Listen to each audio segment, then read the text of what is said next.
Bonjour et bienvenue dans le podcast Parole d'Histoire, une émission consacrée à l'actualité des livres, des débats et de la recherche en histoire. André Loez au micro. Aujourd'hui, j'ai le plaisir d'être en compagnie de Sylvie Laurent. Bonjour. Bonjour. Vous êtes historienne, américaniste, chargée de cours notamment à Sciences Po Paris. On peut commencer cet entretien par dire un mot de votre travail, de vos publications, puisque ça va permettre de cerner un peu le thème de l'émission. Aujourd'hui, on va essayer en quelque sorte de porter un regard historien sur les États-Unis du second mandat de Donald Trump, à la fois pour mesurer des bouleversements qui se produisent qui sont parfois totalement inouïs, et en même temps pour les replacer, ce qui est normal dans le temps long de l'histoire. Alors ça fait longtemps que vous faites un double travail sur l'histoire américaine, à la fois un travail de fond, d'élucidation des logiques politiques, sociales, raciales, à travers notamment une biographie de Martin Luther King au Seuil en 2015, mais aussi un travail de commentaire plus à chaud, depuis la présidence Clinton, en passant par l'Obamacare, et déjà en 2018 un article dans le débat intitulé « Le peuple de Trump ». Et vos deux livres récents relèvent d'une certaine manière de ces deux facettes, un gros travail, alors que je précise que je ne l'ai pas lu, j'ai essayé d'en prendre un peu connaissance de différentes manières, intitulé « Capital et race, histoire d'une hydre moderne », publié au Seuil en 2024, et un texte plus court, un texte d'intervention intitulé « La contre-révolution californienne » dans la collection Libelle, toujours au Seuil. Alors pour commencer, est-ce que vous pouvez peut-être nous dire comment s'articulent recherche et commentaires politiques, notamment sur les États-Unis, dans votre travail ? C'est une très bonne question, parce que c'est tout l'enjeu de la parole publique. Comme vous le savez, vous êtes historien, on peut choisir une carrière tout à fait satisfaisante et dans laquelle on s'épanouit en enseignant qu'à des étudiants et en écrivant des livres pour ses collègues ou pour une petite fraction de la population qui vous fera le bonheur d'acheter votre livre, ou essayer de participer davantage dans le débat public. Très très tôt en fait, dès ma thèse, j'ai commencé ici ou là à écrire. J'écris pour La Vie des idées quand la revue était encore en papier, donc ça nous ramène très loin, pour essayer de faire quelque chose qui m'a toujours intéressé, qui est de mêler les questions culturelles et les questions politiques. Je suis venue à l'étude des États-Unis tard, après une agrégation d'histoire. J'ai fait une thèse de littérature américaine et puis je suis revenue à l'histoire. Et mon idée a toujours été de essayer de parler des structures américaines en prenant très au sérieux cette petite partie très superficielle, cette petite mousse que constitue la culture populaire, les grands médias dominants, la production cinématographique, la musique. Et c'était modérément politique jusqu'à ce que je constate l'émergence à partir de 2010 en réalité d'une extrême droite puissante aux États-Unis qui 2010, a commencé. C'est le Tea Party. C'est le Tea Party, c'est-à-dire que l'élection de Barack Obama a suscité déjà une réaction très très puissante, assez peu mesurée en France parce qu'en effet tout cela est quand même très très loin. Et j'ai commencé à partir de ce moment-là à documenter régulièrement, moi qui avais fait une thèse sur la question du pauvre petit blanc, cette espèce de mythe social, cet archétype du blanc déclassé qui incarnerait à la fois toute l'authenticité raciale de l'Amérique légitime et en même temps une figure de vilainie, l'incarnation des bas-fonds, du prolétaire dans un pays qui se veut sans classe. Et donc il y avait là une espèce d'ambiguïté qui m'intéressait, et j'ai vu au moment du Tea Party ce mélange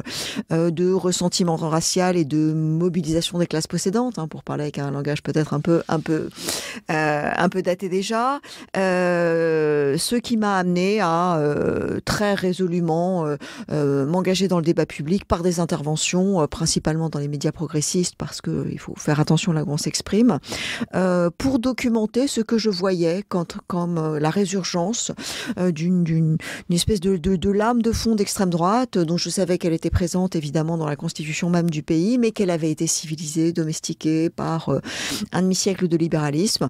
Et donc ça a commencé un petit peu de cette manière-là, mon travail de fond avec des livres sur, vous l'avez dit, le mouvement des droits civils, mais la pensée sociale de Martin Luther King, puis un livre qui s'est appelé La couleur du marché, néo-racisme et néolibéralisme, où j'essaye toujours d'articuler les questions essentielles de structure et d'émergence politique de formes nouvelles. Et puis récemment, ce gros livre Capital et race, et le petit dernier, qui est un petit libelle en effet très court, parce que pour quiconque a étudié sur le long terme, non seulement l'histoire de la Californie, mais les différentes conversations entretenues avec, disons, le monde du capitalisme américain dans ses différentes facettes et la pensée réactionnaire qui s'exprimait de plus en plus au sein du Parti républicain, ce qui se passait avec la tech n'était pas extrêmement surprenant. Et donc j'ai voulu dans ce livre repartir sur ce qu'on a appelé la révolution réganienne pour montrer que c'est là que la tech est vraiment venu au jour et qu'il était intéressant de reprendre ce compagnonnage pour comprendre ce qui se passait aujourd'hui. Donc voilà, une parole publique destinée à faire connaître les États-Unis dans leur profondeur et en même temps dans le caractère sérieux de leur production culturelle de masse et en même temps une espèce de vigie sur la question de cette émergence de ce que j'ai appelé très tôt l'extrême droite, là où les médias, les journalistes, mais quand même vraiment c'est du conservatisme, c'est le Parti républicain, c'est pas l'extrême droite. Est-ce que vous êtes sûr? Vous y allez un peu fort. Voilà.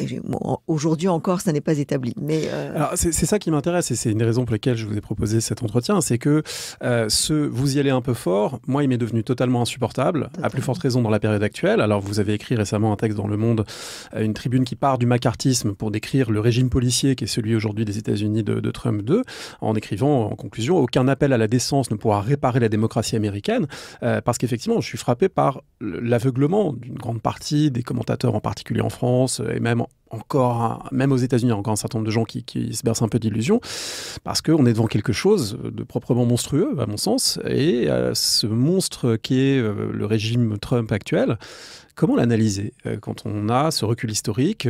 Quels mots on met dessus? Alors, il y a Timothy Snyder qui a fait beaucoup d'interventions publiques pour parler de fascisme et qui s'est exilé au Canada. Il est lancé maintenant à Toronto parce qu'il considérait qu'il ne pouvait plus rester sur place. Et c'est intéressant à regarder, hein, cette migration aussi d'universitaires. Donc, il y a pas mal de propositions théoriques, conceptuelles, pour dire comment on caractérise ça. Le terme de fascisme pourrait convenir. Voilà. Qu'est-ce que vous en pensez? Alors, plusieurs questions dans ce que vous dites. La première, c'est d'où vient cette espèce d'euphémisation collective qui, moi, m'a été imposée sans succès. Enfin, on a tenté, voilà, mais pour une petite anecdote, lors des midterms c'était les dernières fois, c'était en 2022, je crois, la dernière fois que j'ai été invitée sur la matinale de France Inter. Et midterms sous Biden, voilà. La prétendue vague rouge républicaine qui devait arriver, qui finalement ne s'est pas matérialisée. Alors oui, sauf que au sein du Parti républicain, on a vu ce qui s'appelait le Freedom Caucus, c'est-à-dire qu'il était établi que la frange d'extrême droite avait pris le contrôle sur l'intégralité des organes de direction du Parti républicain. Le Parti républicain n'était plus un parti conservateur. Et j'avais deux éminents messieurs autour de moi dans le plateau et le présentateur, dont un éditorialiste célèbre du New York Times qui nous disait mais pas du tout, les Américains sont des gens très modérés, tout ça c'est l'équilibre des partis. Et je disais... Je suis au regret de vous dire que l'extrême droite a aujourd'hui pris le contrôle de l'opposition aux États-Unis et que ça n'est plus un parti dit républicain traditionnel, c'est-à-dire que le Parti républicain a toujours été une espèce de grande maison qui était tout à fait chaleureuse vis-à-vis de ses différentes factions, y compris les plus extrémistes. Mais là, vraiment, il y avait un changement total. Et c'est la dernière fois que ce présentateur de la matinale m'a invité. Par ailleurs, sur d'autres prises de position sur Israël, ont participé de cela. Mais il y a une difficulté à parler d'extrême droite pour deux raisons très simples. La première, c'est que le centre de gravité politique et médiatique en France, ça ne vous aura pas échappé, a sensiblement migré vers la droite depuis 5 ou 6 ans, où, y compris en France, parler du Rassemblement national comme d'un parti d'extrême droite devient difficile. Mais il y a autre chose qui est particulièrement valable pour les États-Unis, qui est que lorsque Trump a été élu en 2016, l'ensemble de la classe politique, intellectuelle et médiatique qui se pensait de gauche, disons autour des démocrates, a eu une espèce de moment de grande crise de culpabilité collective. Très vite, le New York Times a publié des éditoriaux sur le mode on n'a pas vu le peuple, on s'est déconnecté du petit peuple blanc, mon Dieu, flagellons-nous, nous nous sommes occupés que du monde culturel, des Noirs et des homosexuels, comment avons-nous pu, voilà ce qui nous arrive en plein visage. Le fameux spectre du démagogue antique qui, usant des frustrations et des amertumes du peuple, vient demander que l'on mette la la tête de l'élite au bout d'une pique. Et donc, à partir de ce moment-là, il a fallu aller à Canossa, dire que, eh bien, finalement, non, le peuple n'était pas réactionnaire, que oui, les démocrates avaient été trop loin, qu'on en avait fait trop pour les minorités, et qu'il fallait donner voix au chapitre, à la pensée conservatrice. Et le New York Times d'engager un certain nombre d'éditorialistes climato-sceptiques, sexistes, évidemment favorables au néolibéralisme le plus brutal, comme pour expier le crime d'avoir été à un moment, non pas de gauche, mais en tout cas des libéraux. Et donc, dire de Trump qu'il était d'extrême droite, c'était d'une certaine façon insulter, vous vous rappelez de la fameuse phrase sur les déplorables d'Hillary Clinton, dont on a pensé que c'était, ça y est, elle avait trahi son pays, et donc elle avait perdu fatalement par tant de mépris. Et donc on ne pouvait plus qualifier politiquement, objectivement, ce que la science politique nous enseigne, c'est-à-dire que c'est pas un jugement de valeur de dire de quelqu'un qu'elle est extrême droite. Il y a des critères politiques extrêmement clairs. La littérature, en particulier en France, est extrêmement riche sur ce qui fait un parti d'extrême droite. Oui, on peut signaler au passage qu'au Seuil, il y a une nouvelle histoire de l'extrême droite extrêmement intéressante de Baptiste Roger-Lacan, qui fait un gros boulot d'élucidation. Et qui remonte à avant la Révolution française, parce que oui, il est nécessaire de se rappeler que la parole contre-révolutionnaire a un peu d'emblée, même si on ne l'appelait pas d'extrême droite avant, au moins, disons, les ultras de 1830, a été tout à fait constitutive de ça. Les États-Unis ont une histoire différente, puisque la contre-révolution est aussi dans la révolution. Donc c'est ça qui est compliqué. C'est-à-dire que c'est un pays postcolonial qui devient lui-même un empire, dans lequel la question de la domination blanche est une évidence politique qui est constitutionnalisée. Donc ça ne prend pas les mêmes formes évidemment qu'en France, mais c'est néanmoins tout à fait présent. Et donc on n'a plus pu analyser en termes de risques politiques et de dérives d'extrême droite le phénomène Trump, parce que on était alors coupable d'humilier le petit peuple blanc. Mes travaux très vite, en particulier dans le livre qui s'appelle Pauvre petit blanc, que j'ai publié en 2020 à la Maison de sciences de l'homme, a visé derrière ce titre un peu ironique à remettre un petit peu le clocher au milieu du village, et de rappeler que ce mythe de l'ouvrier déclassé de Pennsylvanie, fracassé par la désindustrialisation et le mépris de la classe intellectuelle supérieure, faisait peu de cas des données objectives des ressorts du vote Trump. C'était un vote déjà de petite bourgeoisie et de classe possédante, avec certes une grande partie de la population non diplômée du supérieur qui avait voté pour Donald Trump, mais une pensée de classe qui se respecte ne peut pas considérer que ne pas avoir un diplôme universitaire, ce qui est le cas de 70% des Américains, fait de vous un membre de la classe laborieuse. Il fallait remettre un peu de dimension historique sur la construction de ce petit blanc tellement pratique pour les uns et pour les autres, et c'est ce que j'ai tenté de faire à partir de ce moment-là. En même temps, la réélection de 2024 est un élément à soi seul. Mon prochain livre, je peux vous le confier, portera sur une analyse marxiste du phénomène Trump à partir du 18 Brumaire de Louis-Napoléon Bonaparte, écrit par Marx à la suite du coup d'État de 1848. Et donc, on connaît la fameuse phrase, les grands événements historiques se produisent toujours deux fois. La première fois sous la forme d'une tragédie, la seconde sous la forme d'une farce sordide. Et je pense que 2025, c'est la version farce sordide, qui n'en demeure pas moins tragique, et que ce qui se passe à partir du deuxième mandat est différent du premier. Il y a une séquence historique, mais que vous avez raison, là, on peut parler en termes de rupture historique. Et c'est en cela que les penseurs du fascisme nous sont très utiles, qui nous rappellent que l'on veuille parler de césarisme pour la République romaine ou de fascisme pour les régimes italiens et allemands du XXe siècle, ça n'est jamais un coup de force du jour au lendemain. C'est-à-dire qu'il y a des événements de fond, qu'il y a une multiplicité de facteurs et de structures historiques, que la question de la classe capitaliste est essentielle, et que toujours le peuple est instrumentalisé comme celui qui a légitimement exprimé sa frustration et son aliénation, ce qui fait peu de cas de la réalité de classes plus compliquées que ça. Toujours la petite bourgeoisie, les propriétaires, la fraction de la classe capitaliste qui est hyper financiarisée, qui est la tech, qui est en réalité beaucoup plus une classe financière qu'une classe technologique en tant que telle. Et donc tout ça mérite d'être repensé. Ce qui est intéressant quand on utilise le mot fascisme, ou en tout cas moi je parle davantage de fascisation, mais je ne fais pas de procès en nominalisme à ceux qui utilisent le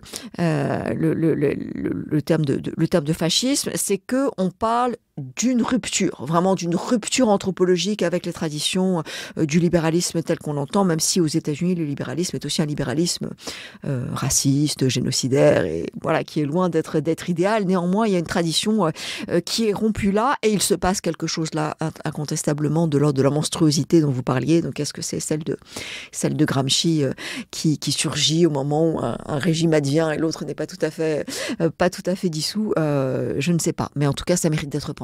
Oui, moi, la question du fascisme, pour moi, elle se pose dès le premier acte politique au moment où Trump arrive au pouvoir en janvier, qui est le pardon des assaillants du Capitole, puisque c'est la définition presque pure du fascisme, c'est-à-dire la légitimation de la violence politique. C'est-à-dire des gens qui ont tenté de renverser les institutions politiques par la violence sont libérés et deviennent des héros. Donc là, je ne vois pas comment on pourrait sortir de l'idée qu'il y a là un processus fasciste à l'œuvre. Alors, ce qui est compliqué avec Trump et avec la question du fascisme, vous savez qu'y compris Paxton a évolué entre 2016 et 2024, y compris Timothy Snyder, qui au début était plutôt prudent quand, comment s'appelle-t-il, c'était Jason Stanley à Yale, grand historien du fascisme, qui lui, dès 2016, a expliqué qu'il se passait un processus de fascisation, et donc il y a une discussion très abondante entre les historiens, qui est la question de la violence politique, c'est-à-dire que, oui, les assaillants du 6 janvier étaient quelque chose qui pouvait ressembler à une logique milicienne, mais en même temps pas exactement organisé de façon institutionnelle pour fasciser une population qui, après ce qui aurait été une grande guerre, aurait laissé sur le pavé des millions de jeunes hommes à la fois fracassés psychologiquement et en même temps connaissant le maniement des armes. Donc les analogies, le problème c'est que les analogies avec Trump, elles se multiplient les unes après les autres. Et là on serait plus sur finalement Mussolini assumant l'assassinat de Matteotti, c'est-à-dire c'est moins les actes eux-mêmes des assaillants du Capitole qui effectivement auraient pu être beaucoup plus graves et finalement, même s'il y a eu des violences, on n'était pas au point le plus extrême. Mais en revanche, le fait de les gracier, c'est quand même assumer que la violence politique contre les adversaires et les institutions est parfaitement légitime. Et ça a été au centre de la campagne de 2024. C'est-à-dire que l'idée selon laquelle non seulement gracier, mais érigé en figure de héros, ce qui s'est passé plus récemment avec Charlie Kirk. Voilà. Et en diffusant leurs chansons, leurs hymnes. En diffusant et en célébrant. Je crois que Ashley Babbitt, qui est cette femme qui avait été tuée par un policier alors qu'elle essayait de rentrer avec une lance dans le Congrès, lors de l'assaut du 6 janvier, s'apprête à recevoir la médaille d'honneur de la République américaine, quelque chose comme ça, y compris une célébration. Donc oui, il y a beaucoup d'éléments qui sont extrêmement intéressants. La question qui se passe, peut-être la façon dont je dirais les choses, c'est que il y avait lors du premier mandat des membres de l'administration Trump, déjà Stephen Miller, qui est un des personnages les plus importants à cet égard, qui était très clairement fascistoïde. Il était impossible de ne pas voir que le type d'extrême droite militante qui était défendu par certains militants autour de Trump était déjà de l'ordre du fascisme. Aujourd'hui, on a franchi un cran puisque à cette équipe gouvernementale très largement fascisée s'est ajoutée une reconfiguration de l'État américain dans un sens très fasciste, c'est-à-dire avec une extrême militarisation et une concentration des pouvoirs autour d'une clique non élue. Il reste à fasciser la société, ce qui n'est pas encore un cran qui a été franchi. La société américaine est une société très perdue à bien des égards, fracassée par les inégalités et par une forme de domination étatique qui en est venue à une crise de légitimation absolument collective sur les médias, les universités, les syndicats, le monde du travail. Mais elle est plus perdue que déjà gagnée aux idéologies. Donc c'est une différence qui me semble importante. On note une progression incontestable. Ce qui m'intéresse, moi, beaucoup aujourd'hui, c'est la question de l'État et de la police politique, puisque et ICE et la police des frontières et très certainement ce qui va être fait de façon plus structurelle de l'armée américaine visant à en faire une force contre-insurrectionnelle aux États-Unis se déroule sous nos yeux. Et là, on a quelque chose qui est pas simplement du registre de l'autoritarisme. Les gens se disent, oui, mais pourquoi ne pas juste dire qu'il est est autoritaire, ce que la plupart des gens disent. Il est autoritaire, mais il est aussi autoritaire d'extrême droite. Et autoritaire d'extrême droite dans l'histoire, alors, bon, le péronisme, le Portugal, Salazar, bon, il y a toujours des régimes qui sont un tout petit peu Pinochet, on ne sait pas très bien. On peut dire de façon assez claire qu'il y a de fortes chances qu'un autoritarisme d'extrême droite soit fascisant. Je pense que l'expérience historique nous donne cela, et donc il faut chroniquer un petit peu les choses, mais pas sous le mode de l'anecdote. C'est-à-dire que le problème avec le côté bouffon est très... Il est bon client pour les médias, Trump. C'est-à-dire que cette espèce de gesticulation perpétuelle de quelqu'un qui, y compris au niveau mental, cet vieil homme n'est pas tout à fait en mesure d'être parfaitement intelligible à chaque fois qu'il prend la parole, fait que ça nourrit les gazettes, ça nourrit les commentaires un peu amusés, et que l'on pense que Et ça dépolitise aussi. Voilà, que le dédain, qu'une certaine forme de ricanement démocratique suffit. Or, derrière, une fois de plus, le caractère superficiel de propos outranciers, il y a des politiques publiques qui sont menées, des choses qui sont d'une violence sociale inégalée. Un petit détail qui n'en est pas un, plus de 45 000 millions de personnes aujourd'hui ne touchent plus l'aide alimentaire, ce qui est parfaitement illégal, puisque le programme social d'aide alimentaire aux États-Unis appartient à une structure juridique qui est que elle est votée par le Congrès et elle doit être administrée tous les mois, quel que soit le blocage politique qui se passe au Congrès. De façon parfaitement illégale, le président des États-Unis a choisi de ne pas donner cette assistance alimentaire qui concerne pour l'essentiel des enfants, des invalides, des vieillards et des anciens militaires. Donc voilà, ce genre de petites manifestations de cruauté politique et d'arbitraire mérite d'être analysé au-delà simplement du ricanement sous cape qui ne nous amène pas à grand-chose. Ouais. Alors, pour analyser ça, on peut aussi aller un peu plus loin dans le passé. Ça, c'est le diagnostic sur le présent, il est très préoccupant, mais évidemment, le présent remobilise un certain nombre d'éléments structurels, un certain nombre d'éléments qui pouvaient être en filigrane ou en sommeil dans la culture politique de la droite américaine et plus largement dans l'histoire du pays. Il y en a plusieurs qu'on peut identifier, peut-être qu'on peut les passer en revue rapidement. Je pense notamment à quelque chose qui n'est pas parmi les plus connus de l'histoire américaine, qui est cette vague nativiste des années 1830-1840, avec un parti qui s'appelait les Know Nothings, et qui à l'époque était très hostile aux Irlandais en particulier, qui étaient soupçonnés déjà d'être des électeurs illégaux pour le parti adverse. Ce nativisme, aujourd'hui, il est totalement assumé par MAGA, par le mouvement trumpiste. Est-ce qu'on peut connecter les deux phénomènes ? Oui, on peut, et y compris le mouvement nativiste de la fin des années 1880-1890, est lui-même le résultat d'une très très longue tradition qui mérite d'être redécouverte parce qu'on vit sous le mythe du melting pot. Voilà. Pas si le nativisme, peut-être précisons-le. C'est le nativisme, c'est le fait qu'il n'est de véritables Américains que de blancs d'origine anglo-saxonne et qui soient de religion protestante. Il s'agissait principalement de réagir à l'immigration très importante dans cette période des Irlandais catholiques et des Italiens. Et il s'agissait pas encore, c'était pas la vague la plus importante qui arrivera une cinquantaine d'années plus tard, mais de Juifs d'Europe centrale. Voilà. Et donc puis les Asiatiques, les Chinois. Alors ça, c'est dans la période qui a précédé, et je vais y venir dans un instant. Ce qu'il faut comprendre, c'est que l'idée selon laquelle il y a de véritables Américains légitimes, dont l'aristocratie citoyenne peut se mesurer par le fait qu'il soit blanc. Bien sûr, on est dans un pays esclavagiste, donc la différence entre un homme libre et un esclave passe par la couleur de la peau. Un occupant légitime du territoire, c'est-à-dire qu'il ne soit pas un indigène amérindien, et qu'il ait, d'une certaine façon, participé de la période révolutionnaire qui va de 1776 à la fin des années 1780. C'est donc une façon d'une certaine façon d'ethniciser, de racialiser la légitimité démocratique, ce contre quoi s'étaient élevés évidemment les révolutionnaires européens en inventant une citoyenneté précisément qui soit une citoyenneté d'appartenance collective au-delà des privilèges, des identités et de l'origine. Donc ça a toujours été extrêmement présent, mais à la faveur de ce moment très particulier de l'histoire américaine qui est les 30 ans qui suivent la fin de la guerre civile.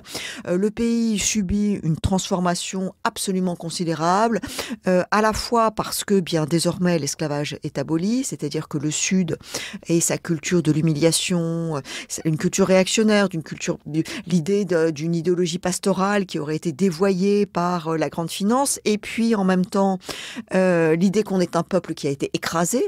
Il est très important de comprendre l'importance, de comprendre la centralité de ce Sud, du Sud dans la trajectoire des États-Unis jusqu'à aujourd'hui. Je suis persuadée qu'il y a dans cette espèce de posture d'humiliation profonde qui va jusqu'au plus grand milliardaire, puisque si vous lisez la rhétorique d'Elon Musk ou alors ils sont sud-africains, mais ils sont tout à fait dans cette logique du sud des États-Unis qui est: on nous a pris notre pays, notre culture était florissante, nous étions un pays de hiérarchie, qui rappelle complètement la culture contre-révolutionnaire des années 1840 en France, c'est-à-dire l'idée vraiment très de maître, très le sentiment que la révolution des droits et que le libéralisme ont profondément été une atteinte à la civilisation. Alors c'est quelque chose qu'on retrouve dans le sud de la deuxième moitié du 19e siècle, pendant qu'au nord et dans le Midwest, l'industrialisation galopante transforme le paysage industriel avec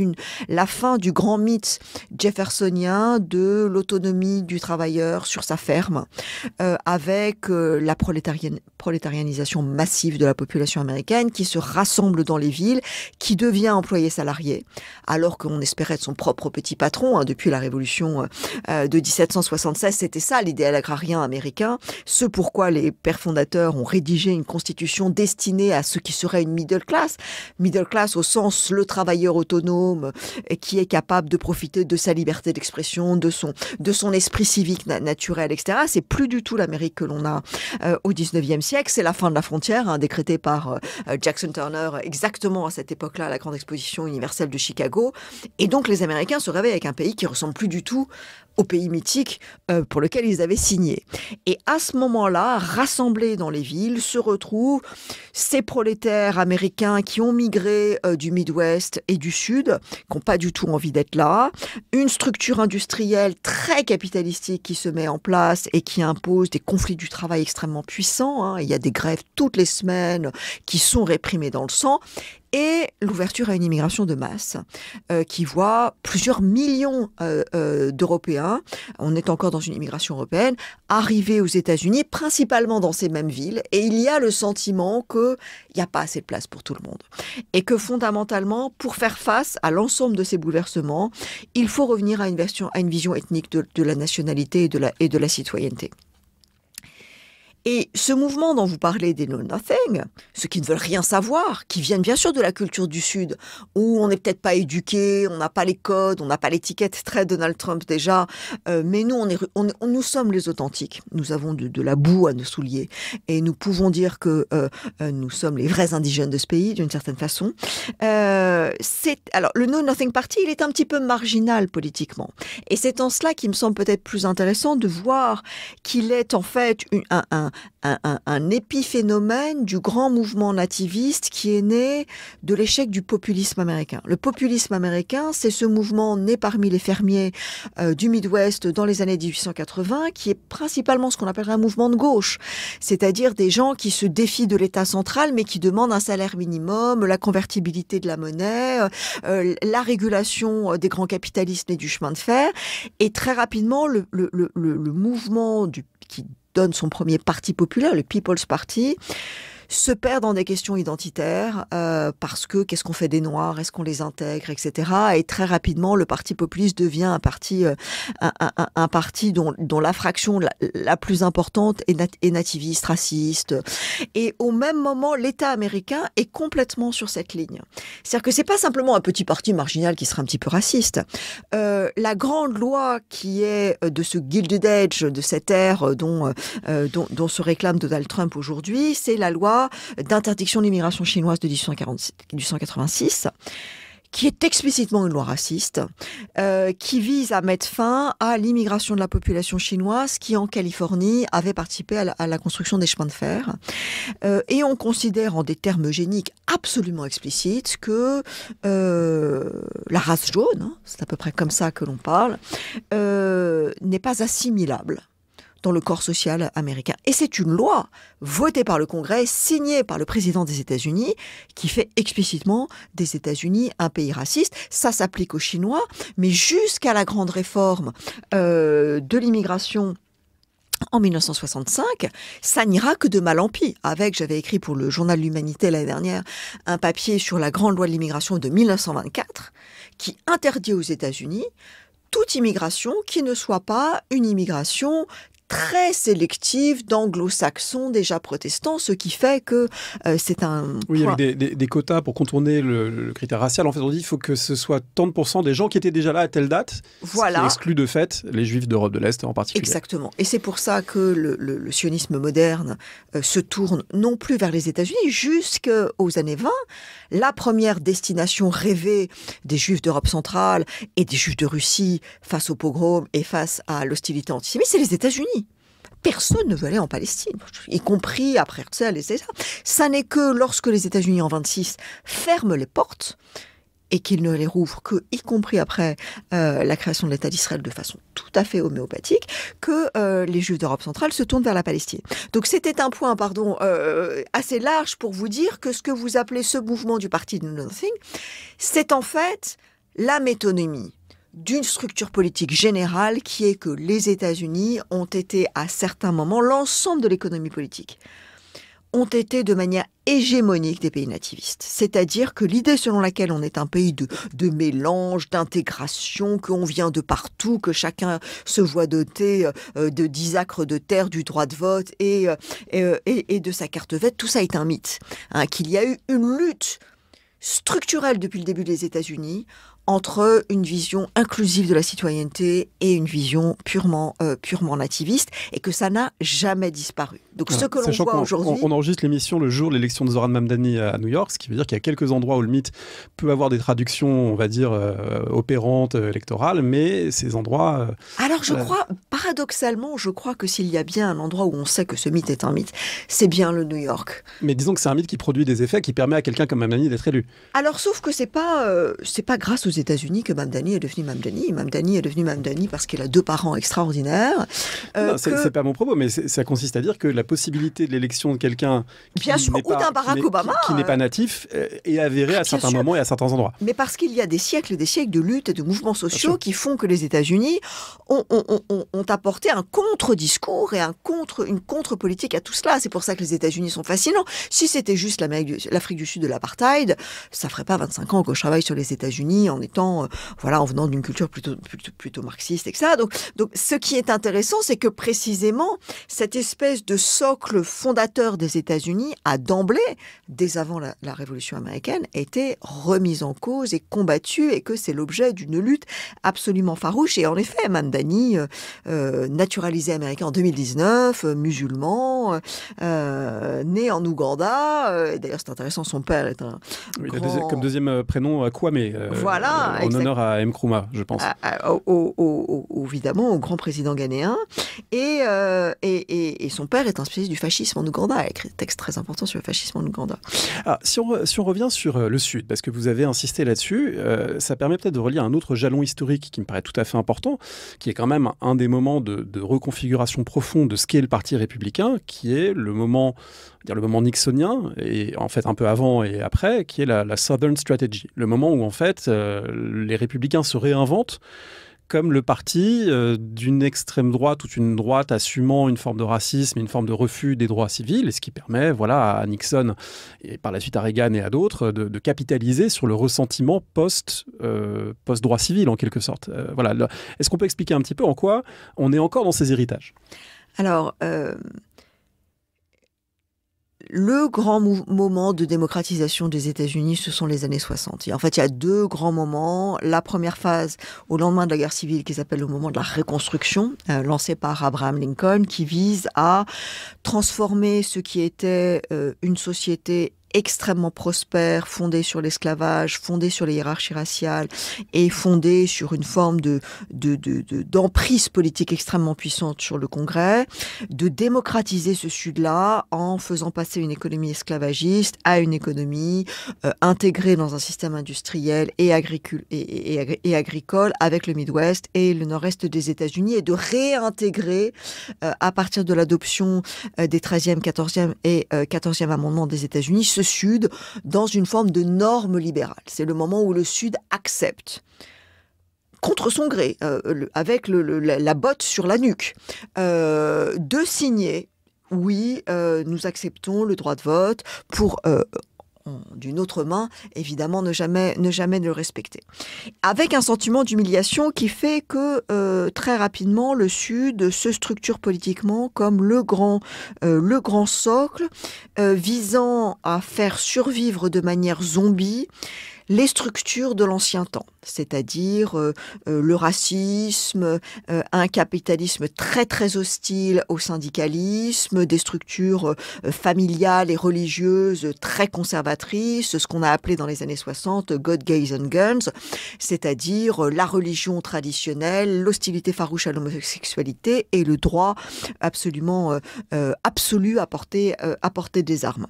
Et donc, c'est bien malgré lui que le Sud accepte l'évolution du pays jusqu'à ce que dans les années 60, le gouvernement fédéral, une deuxième fois, après le moment de la reconstruction, dise aux États du Sud, écoutez maintenant, ça suffit les faux semblants, vous avez fait semblant depuis un siècle de vous libéraliser, de donner l'égalité raciale, de respecter le droit de vote, vous ne l'avez jamais fait, donc maintenant c'est très simple, nous passons une série de lois sur les droits civiques, 64, la fin de la discrimination chez vous, 65, le droit de vote qui est protégé par l'État fédéral, et 68, la fin de la discrimination au logement.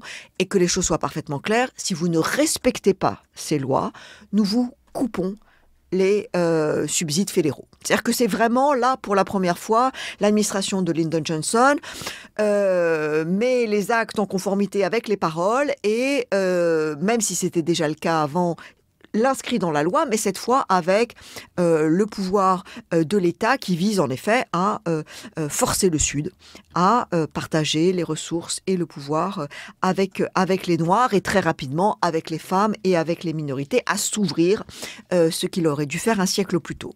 Et le ressentiment est extrêmement puissant, si bien que l'anecdote veut qu'au moment où Lyndon Johnson signe la loi sur les droits civiques qui donne le droit de vote et qui protège le droit de vote des Noirs au Sud, il se soit tourné vers son associé et lui ait dit « Nous avons perdu, nous démocrates, nous avons perdu le Sud pour les 50 prochaines années. » Je ne sais pas si l'anecdote est apocryphe, mais elle en dit long sur ce que l'on savait à l'époque du fait que le Sud aurait beaucoup de mal à accepter ce changement dans leurs traditions, dans leurs idées sur ce que devait être l'Amérique. Et à partir de ce moment-là, la haine vis-à-vis du Parti démocrate est absolument totale au Sud.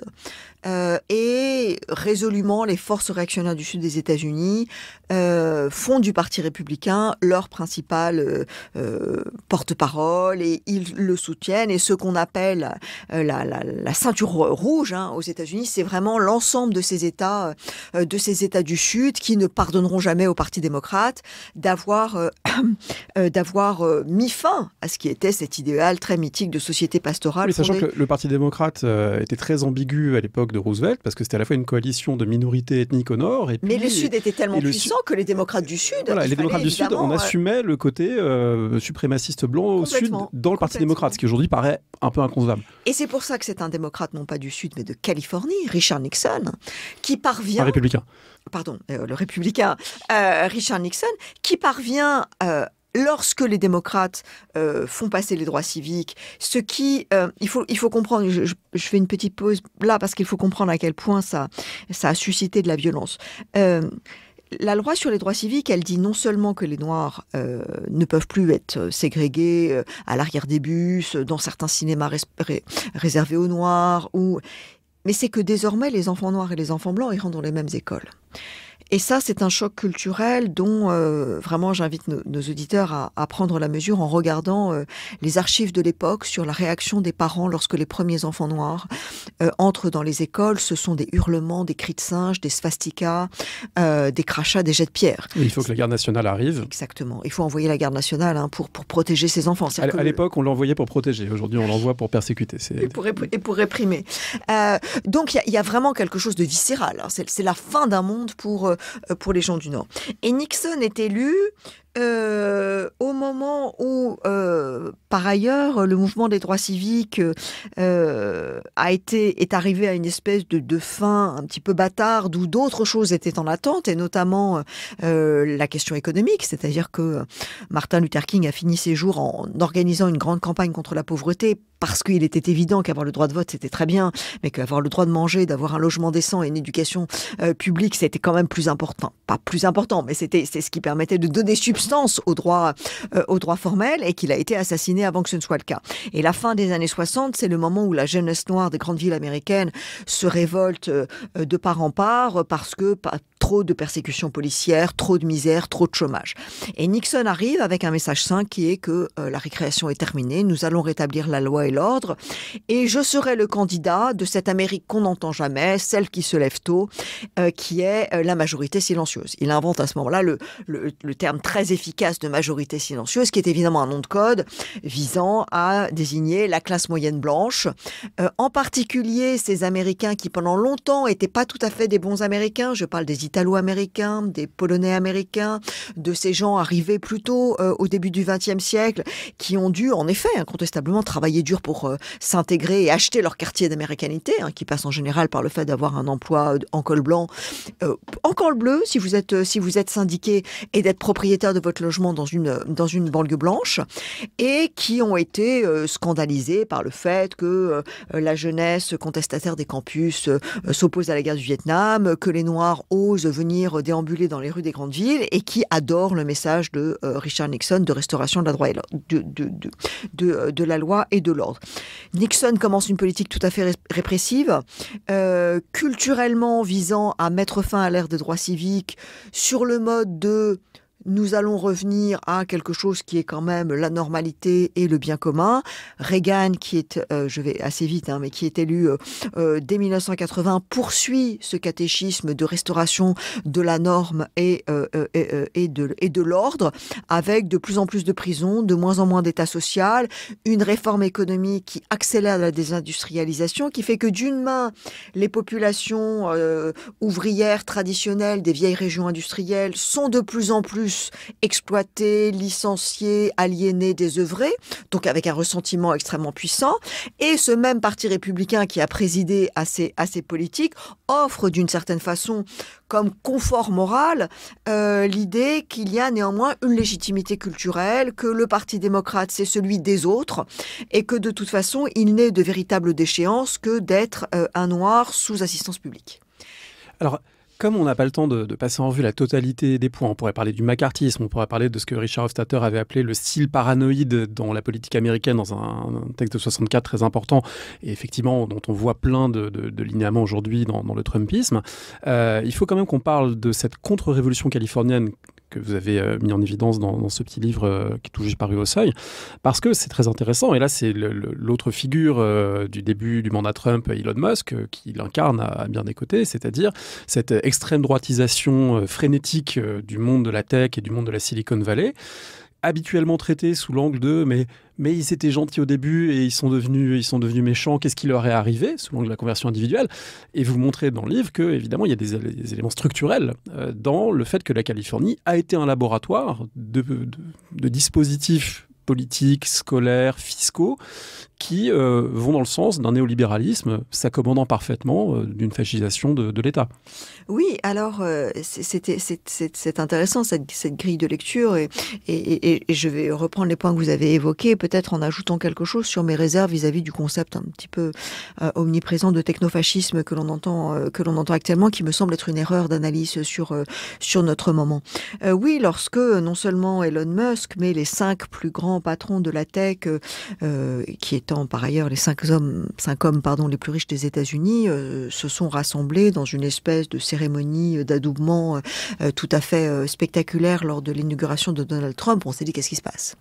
Ce qui m'a frappé, c'est deux choses à ce moment-là. C'est d'une part que l'on ne voit pas la logique de classe, c'est-à-dire qu'on n'a pas vu des milliardaires qui étaient à la tête d'une industrie qui est aujourd'hui à elle seule la source de ce qui reste de croissance américaine. C'est-à-dire qu'aujourd'hui, toute l'espèce de spéculation complètement hyperbolique autour de l'intelligence artificielle, des cryptos et de ce que l'ensemble de ces industries numériques ont produit depuis 5 ans, à elle seule, c'est ce qui représente 75% de la supposée croissance des États-Unis qui, dans l'économie réelle, se porte extrêmement mal. Donc, ils sont un pouvoir avant tout matérialiste. Et ça, c'est la première chose qu'on n'a pas vue. On a voulu voir d'anciens démocrates, ou plus exactement d'anciens, comme vous le disiez, gentils, progressistes, qui donnaient de l'argent au Parti démocrate, comme si donner de l'argent était un signe de conviction personnelle.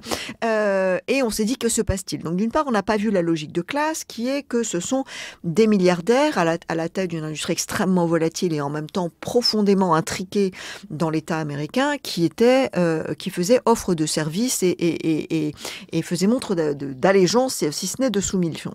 Et l'autre chose qui était étonnante, c'est que on a dit, mais que se passe-t-il? Ce sont des gens qui viennent d'une industrie californienne, et la Californie, c'est les Beach Boys, c'est Berkeley, c'est la contestation, on fume de l'herbe, on va à la plage, on fait du surf, et oui, et on est très progressiste. Mais il m'a semblé intéressant de rappeler de façon très très concise, parce que c'est un tout petit livre qui se lit en 1 heure, que la Californie, ça a été un des endroits les plus conservateurs des États-Unis pendant très longtemps, que de 1945 jusqu'aux années 1990, ils ont systématiquement voté par des candidats républicains, qu'il y a eu des gouverneurs républicains, et l'un d'entre eux n'étant pas les moindres, et que, y compris depuis qu'aux élections présidentielles, ils se sont mis à voter d'abord Clinton, puis Obama, puis Biden, il existe en interne des gouvernements régionaux, des structures politiques très, très profondes.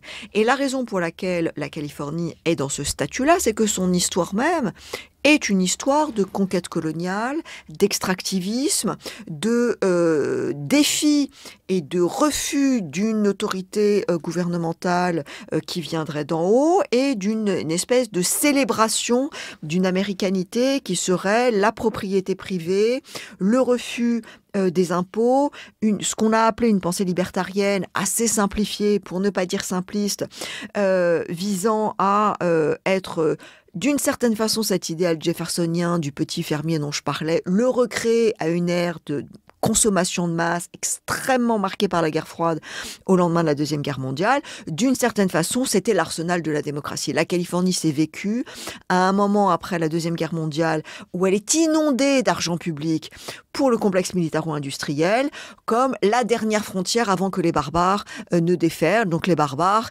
il peut s'agir au sud des Mexicains, à l'est des Soviétiques et des Russes, un peu plus loin des Chinois, et donc la Californie s'est nourrie dans ce mythe-là. Et plus encore lorsque, au début des années 60, deuxième moitié des années 60, Ronald Reagan est élu gouverneur de Californie. Extrêmement populaire, ancien acteur d'Hollywood, et il est celui qui organise à ce moment-là la structure réactionnaire de la Californie, avec le fait de, exactement ce que Nixon fera au niveau national un peu de temps plus tard, écraser la révolte des campus, remettre les Noirs à leur place, pas énormément de Noirs en Californie, mais très concentrés à Oakland, dans la banlieue de San Francisco, où le mouvement de Black Panther Party a été créé en 1966, et ça a été fondamental pour le mouvement de la libération noire. Et donc, il est le retour à l'ordre.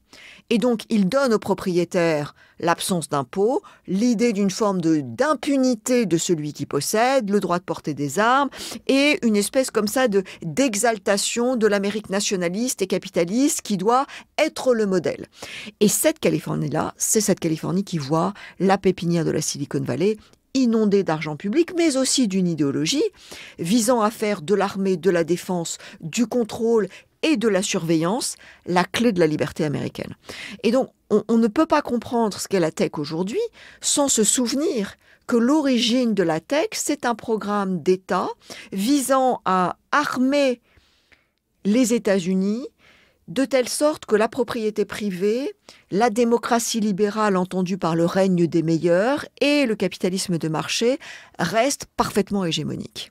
Et donc ce mélange de militarisme, de surveillance policière et d'exaltation de la propriété, c'est ce qui a fait que la Silicon Valley a été nourrie à flux constant des années 70 jusque à aujourd'hui, par de l'argent public, par un programme de dérégulation, et qu'il y a une articulation à relire entre l'ultralibéralisme néolibéral autoritaire du début des années 80 et ce que la tech a incarné. La tech, c'était les innovateurs, ceux qui ne se syndiquent pas, qui ne se plaignent pas, à qui on demande de faire le meilleur pour le pays en faisant des armes de guerre toutes puissantes, de la surveillance, mais en même temps, ça reste ludique. En même temps, c'est Hollywood. En même temps, c'est la consommation de masse. En même temps, on va révolutionner vos vies. On va vous rendre plus libre.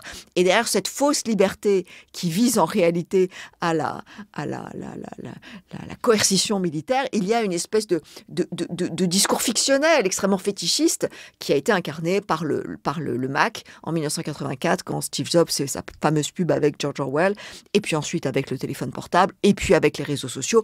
Et aujourd'hui, le nouveau fétiche, c'est l'intelligence artificielle qui va à la fois nous rendre plus libres et davantage nous surveiller et nous dominer. Donc on est quand même toujours sur une très très longue ligne de crête depuis la Californie des années 60.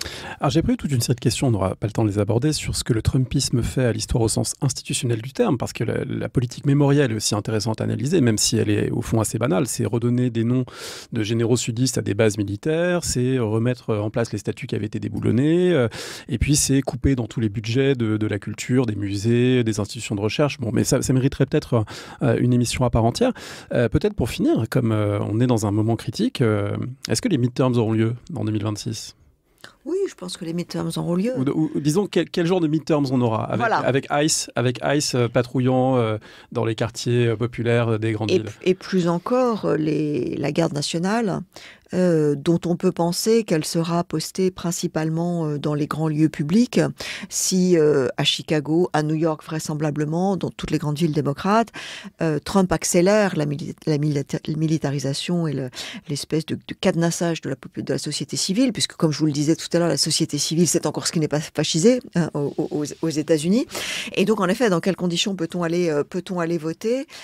Ils ont commencé à prendre les devants déjà avec le fait de redessiner les cartes électorales dans de très nombreux États, avec de l'intimidation, avec y compris le fait de ne pas respecter un certain nombre de procédures et de réglementations sur le code de procédure pénale, le code de procédure électorale.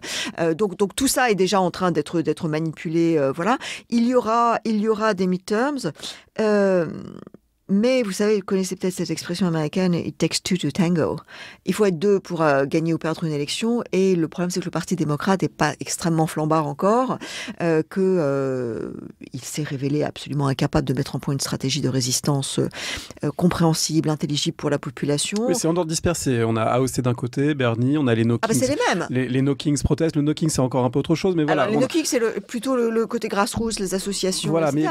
Mais on n'a pas l'impression l'opposition politique... C'est pas très structuré de manière cohérente. C'est même plus que ça. C'est-à-dire que là où les démocrates ont encore du pouvoir, c'est au Congrès, et que sur les questions essentielles qui ont été celles du budget, de la Palestine et de la dénonciation de l'autoritarisme de Trump, ils ont été d'une incohérence totale en refusant de donner droit à toute cette espèce d'extrême énergie politique venue de la gauche du parti sur la question du soutien à la Palestine, avec une politique complètement incohérente sur le fait de négocier avec Trump sur certaines choses, et puis ensuite d'expliquer que c'était un fasciste infâme, sur le fait que la question de Biden n'a toujours pas été éclusée. Kamala Harris vient de sortir un livre assez confondant sur le thème « Je savais, mais je savais pas ». Il n'était pas prêt pour faire campagne, mais il était prêt pour être président. Enfin, essayons de couper le cheveu en 26, ce qui ne convainc personne. Et par ailleurs, les gens ne sont pas idiots. Ils voient que Bernie Sanders, Ocasio-Cortez et Zohran Mamdani sont l'objet d'un savonnage de planche absolument explicite de la part de l'establishment du Parti démocrate. Et voulons-nous vraiment faire confiance? Alors, il y a eu hier, en même temps que l'élection de New York, un certain nombre de scrutins qui ont donné plutôt de bons résultats pour les démocrates, mais qui sont des gens qui, dans leur coin, plutôt progressistes, essayent de faire leur truc parce que c'est très très local. Mais est-ce que les démocrates sont en mesure de vraiment mettre en danger les républicains? Sans doute un peu, mais sans doute pas. Vous avez vu Cuomo, hein? 43%. C'est pas non plus un raz-de-marée pour Mamdani, 50, quelque chose. Parce que les forces d'inertie, parce que l'appareillage de la vie politique américaine est encore très rigide. Et puis j'ajoute que la première attitude politique des Américains, c'est quand même l'abstention, et que 50% des Américains n'ont pas été votés en 2024, et que c'est quand même ça aussi qui explique en grande partie la victoire de Trump. Et donc il y a certainement un avenir sombre, mais qui n'est pas écrit. Ce qui se joue aujourd'hui c'est une accélération de l'histoire. C'est-à-dire que chaque jour apporte... Je suis incapable de vous dire si demain des agents de ICE ne vont pas venir à la mairie de New York tenter de saisir, si ce n'est Zohran Mamdani, sa femme... son directeur de campagne pour le déporter. On a vu un sénateur de Californie menotté arrêté, qui était une chose impensable. Bon. Donc effectivement, tout ça, on continuera à l'observer. Peut-être qu'on aura l'occasion d'en reparler à ce micro. Je signale pour les gens que ça intéresse qu'une des sources d'information que je trouve intéressante, je ne sais pas si on la partagera, mais c'est d'anciens républicains devenus par certains côtés plus à gauche que les démocrates qui animent le site de Bulwark et qui est un site de commentaires politiques plutôt très lucide et très intéressant. Et voilà, j'encourage les gens à aller voir parce qu'il y a souvent des analyses à la fois assez drôles et en même temps assez fines sur ce qui se joue en ce moment. Merci beaucoup Sylvie Laurent. Merci à vous. Merci d'avoir écouté l'émission. Rendez-vous sur le site parolehistoire.fr pour retrouver l'intégralité des épisodes et des séries thématiques. Rendez-vous également une semaine sur deux le vendredi avec Alexandre Jublin sur le fil du collimateur pour le podcast d'histoire de la guerre et des conflits armés, Le fil de l'épée. N'hésitez pas à laisser une note ou un commentaire sur le podcast, notamment sur iTunes ou Spotify. Et à bientôt pour un nouvel épisode.